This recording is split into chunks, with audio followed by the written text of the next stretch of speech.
Mega Haul Part 2. Welcome back, everybody. Let's see if we can make a dent in this giant stack. 116 books for $116. Worth it? I don't know. Let's start off with David McDaniel, The Arsenal, Out of Time. Look at that. It's in really good shape. Cover's pretty cool. It's an ace book. Yeah, really good shape. I've never read anything by David McDaniel. I don't have anything by David McDaniel. And so, here we go. Don't let us down, David. Oh my gosh. Look at D99 by H.P. Fyfe. Look at that cover. It's a pyramid book. You guys know how much I hate pyramid books. I hate that stripe, that paint swipe there, and then the compartmentalized or shrunken down cover. I don't know if this cover would look any better if it was expanded, though. We got some hideous cone heads who've kidnapped a guy. Ugh, D99. Look at the back cover. We get a zoom in of that guy's hideous face. You can take my money.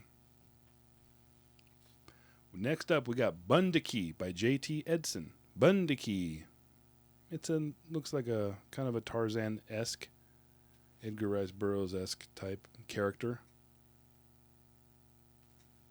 You know, the primitive hero. He's got a babe with him, being attacked by some Sasquatches. It's a Daw book. Bunduki. I feel nothing. Next up, we got two by C.C. MacApp. First is Worlds of the Wall, and I really like this. This is cool looking, isn't it? Worlds of the Wall. This is an Avon original. It's just, I like the colors. It's used. It's pretty beat up. Quite a few creases on the spine, but it's not cracked, which is nice. But yeah, it looks pretty good. Next up is Recall, Not Earth. No, I really like this one. I like that cover a lot. It's a Dell book, but it's in good shape. Got some... Oh, look, it's got some water damage there. You can see it kind of waving on us. But yeah, I like the cover. The cover is really cool. That spaceship thing's really cool. I'll bet y'all $100 it has nothing to do with the story. But anyway, I liked it. I got two by A.E. Van Vogt. This one is Supermind, which now that I'm saying it out loud, I think I already have this, but just a different cover. Supermind, Intelligence Quotient 10,000. Oh, great. Oh, great. But the second A.E. Van Vogt is Quest for Future, and I love this cover. Isn't that great? I do hate how it's shrunken down. I wish it was blown up, but man, we got a space monster here. It's really, really cool. Yeah, it's an ace book. I can't tell if he's underwater. Oh no, he's emerging from the waves with this giant kraken-like monster who's guarding the way to Moria. Yeah, it's cool. Meteorite Track 291 by Gary Paulsen. I don't remember putting this in my cart. It's hideous. We got a giant meteorite. I think I just hate the title. Meteorite Track 291. What a horrible title. A meteorite streaked towards the heart of America. No! Yeah. Is this whole book of them just tracking meteorites? Yeah, it is. They're just tracking meteorites. It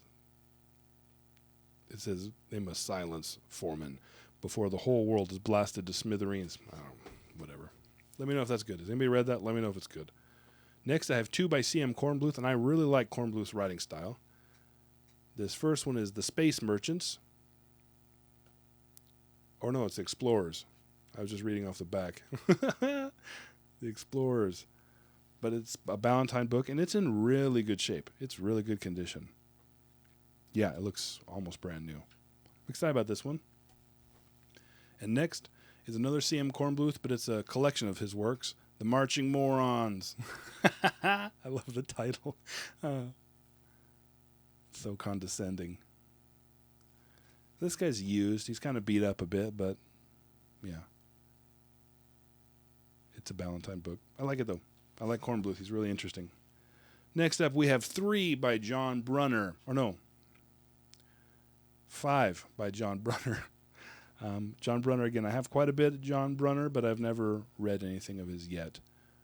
First up is Polymath. That's a cool cover, yeah? Polymath. Looks like some terraforming or colonization. Planet builders, dare not fail. This is a DAW. Next up, we have the Star Droppers. Star Droppers. Oh, look at that poor guy. This is a DAW as well. Again, these two in particular are just in, like, they look brand new. Star Droppers, why'd you looks like you dropped that poor salesman clean off that floating world. Dropped his umbrella and everything. Star Dropper jerks. Next up, we got No Future in It. Aww. That's not selling the book with that title. I want to read a good science fiction. Don't read that one. There's no future in it. But I like the cover. It's cool. It's a Curtis book. And San Francisco Chronicle says fantastic adventures in time and space. Good and wild. It's good and wild. The spaceship's pretty cool looking. Yeah, in good shape. I don't know. Next up, John Brunner. What is this called? Man Shape. Man Shape. Not Manscape. Don't get it confused. This video is sponsored by Man Shape. We got the Technodrome is taking off for flight here. A little bit of Ninja Turtle reference. To show that I'm old and immature. Yeah, this guy's kind of beat up. Looks a bit. It's got a lean to it. Man Shape, but it's got a funny title. And the final John Brunner is To Conquer Chaos. And this is an ace book, and it is in amazing condition. Beware the shadow of things to come. Yeah. Not the actual things to come, just their shadows. To Conquer Chaos. It's a cool cover. It's chaotic. Highly stylized. Somebody's name Emish there on the title or on the picture. Cool. Next up, we got a collection, Off the Beaten Orbit. Look at that. Off the Beaten Orbit. It's edited by Judith Merrill, which I like Judith Merrill. Oh, somebody drew on it. Look at this. Somebody drew on it with a crayon. Idiots. I better get that off. It's a pyramid book. It's got Anthony Boucher, Ray Bradbury, Sturgeon, Simak, Sheckley, Frederick Brown. Yeah, I like these. And it's in really good shape. I like it, except for some kid who drew on it with their crayon. Next up, Dean McLaughlin, The Fury from Earth. There you go, Pyramid. Giving us the ugliest covers imaginable again. I hate you, Pyramid books. This cover's hideous. It's got that shrunken image like they do. This one's not particularly well. The art isn't that good. Fury from Earth. It's kind of dirty, kind of beat up. Whatever. Next up, we have Ian Wallace, Croyd. Look at that, Croyd. The back says Intergalactic Espionage. This one's in really good shape. It's actually, looks, aside from a little ding up here, it looks brand new. It's a Berkeley book. The cover is really eye-catching. It's kind of cool. I don't know. It's very foreboding. There's people milling about down here. We got lightning striking this tower thing with eyeballs, and there's faces of people. There's a John C. Reilly screaming, and then there's a lady there who's making kind of a questionable has a questionable expression on her face. Yeah, I'm interested in this one. Croyd. I don't have anything by Ian Wallace. Next up, we got 4 by Mac Reynolds. 4 by Mac Reynolds. I do have quite a bit Mac Reynolds. All his stuff that I have kind of looks like he uses the same art or the same artist a lot of the times, which I kind of like. I kind of like that. I kind of like how they have some continuity. First up is Police Patrol, 2000 AD. Now, 2000 AD was a while ago, and I'm disappointed that our cops don't look like this, right? We don't have these. I mean, we're still driving around in normal-looking cars, for pity's sake. But he does have a billy club. Police Patrol, 2000 AD. Yeah, that's cool. This is an ace. Newer. Let's look at the date. Here, you guys can watch me turn pages. Riveting. 1977, yeah. Anyway, Police Patrol by Mac. Next up is another Mac Reynolds, Depression or Bust, and Dawn Man Planet. Oh, so it's got 2 books in here. Depression or Bust, and Dawn Man Planet. Go bust. Depression's not the greatest thing. 2 books in there. This one's it's well read. Ooh, look at this. We can order some Frank Frazetta posters. Don't let your mom see. Oh, sorry, I'm bumping my stuff. Yeah. Mac Reynolds. Is Mac Reynolds any good? Would you guys let me know, please? I'm still relatively new to all this old pulp. Amazon Planet. This one's definitely more interesting than the other ones. We got a little rip there. Dang it. That's why it's $1. But yeah, it's got a three-headed space head with a tail, a fish hook type thing. I don't know. And final Mac Reynolds is Lagrance 5. Lagrance 5. That title's kind of weird, but I really like that space station. It's cool looking. Yeah. Maybe it's good. All right, next up we have Starfinder by Robert E. Young. Starfinder. And look at Walter Goggins there showing us a magic trick. It's floating. Good job, Walter. This book feels brand new.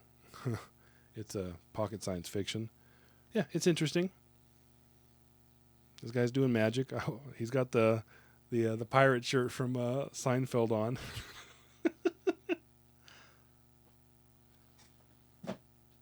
Oh no, I don't know how this got in my cart. This must have been during the sweep. At the end there, E.C. Tubb, Haven of Darkness. It's a Doomrest of Terra book. There's 1,000 of these there. I leave them every single time, but this one snuck in somehow. Doomrest of Terra 16. I liked, yeah, it's probably fun. It's probably a fun read, but I'm not going to start at number 16. Yeah, they got 2 people here who are just, that guy's trying to pick a fight. What, you making fun of my deep V? Come on. Likewise, there's a Cap Kennedy that snuck in. This is by Gregory Kern, who is E.C. Tubb. As we've discovered, this is Cap Kennedy 7, Agent of the Gholan Gate. The Gholan Gate. Now this thing looks like it's been passed around to all the young boys in the 60s. We got a young Spock here, and Joe Rogan behind him. Oh, Spock, you stole Han Solo's gun. Yeah. This next one's pretty interesting, actually. It's not a science fiction. It's Anatomy of a Phenomenon. It's kind of cool. Look at this. It's the latest findings in unidentified flying objects. So this is YouTube. Back before there was YouTube. Yeah. Does intelligence exist elsewhere in the universe? Here are the up-to-the-minute books detailing hundreds of the latest reports on UFOs. Oh, it's by Jacques Vallee, a distinguished scientist, Northwestern University. If I was editing this is where I'd do a snap zoom on my face. With a Fred Saberhagen, The Veils of Azlarock. The Veils of Azlarock. Look at that shininess. This one's shiny. It doesn't look like it's ever been read.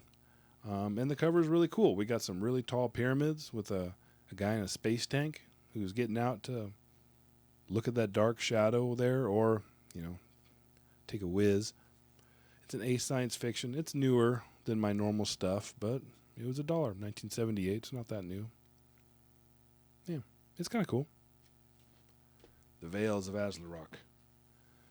Next up we have, oh boy, this might go in the pile with Blade from last episode.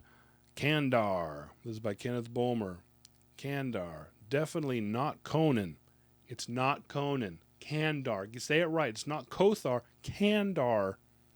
Oh my gosh. It's another sword and sorcery. He had more faith in his sword than in magic, but would need both for his incredible journey. Kandar, it's hard to tell. It looks kind of like he's got a football helmet on. Do you see that? But that sword and sorcery babe is blocking us. They're riding an ostrich too. Okay. Okie dokie. Kandar. And finally, we have one by Edmund Cooper, Seahorse in the Sky. Now, I am in love with this cover. Isn't that cool? Making noise. This is the live... it's not... I guess I am editing. This is a one-take thing. You can't just yell. You could have just snuck in and got something to eat. I do this in one take. Ugh! Now everything's ruined. Anyway, Seahorse in the Sky by Edmund Cooper. This was the last one. It's in good shape. I like it. Do you guys see what I'm dealing with here? Seahorse in the Sky by Edmund Cooper. The cover's really cool. It's purple. It's great. It's an A sci-fi. It looks cool. There's a cool space guy with space bugs or space fairies and a giant plane. Thanks for watching. I'll see you guys next time.